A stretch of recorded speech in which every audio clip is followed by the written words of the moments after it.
Қытай біздің шекелі, ұрыс шекелігіне түгіл. Ол кірсе, шықмай. Бүгін күнде біздің мына мұнда Миниханов президент үшін тырыштық.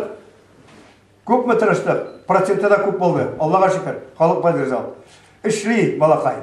Күні-түні ішли. Но саясаттан жырақ. Саясатыны, дүния саясатын аңларға тиіс президент болған кіші. Дүния саясатын аңламаймы ол. Өз ақылың білән, өзіңнің милләтіңді соқлап қалырға тырышырға тиіс.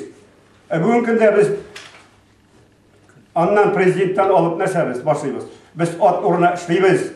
Біз сиыр орына сүт береміз. Сарық орына жынымызды қырқалар, итімізді ашылар.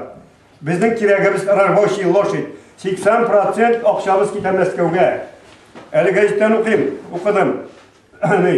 Илдар әфәнді, біздің ең бай нефтехим комбинаттары танықлар Мәскеуде регистрирователген, білесің бі? Қойда регистрирователген налогсында кетер. Білесің не дейді? Біз нефтекамс нефтехим, хауасы жоқ соларға. Ішерге суы жоқ. Көп ұйышмалар бар бізде, химик түрлі ұйышмалар емен. Hem алар Мәскеуге регистрирователген, Мәскеуге налогы кетер. Біз іш аты. Hem өзімізді солай хис етеміз. Біз кіші болайық.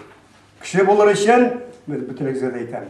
Біз бір Аллаға Субхана ва Тағалаға ғана табылырға тиіс.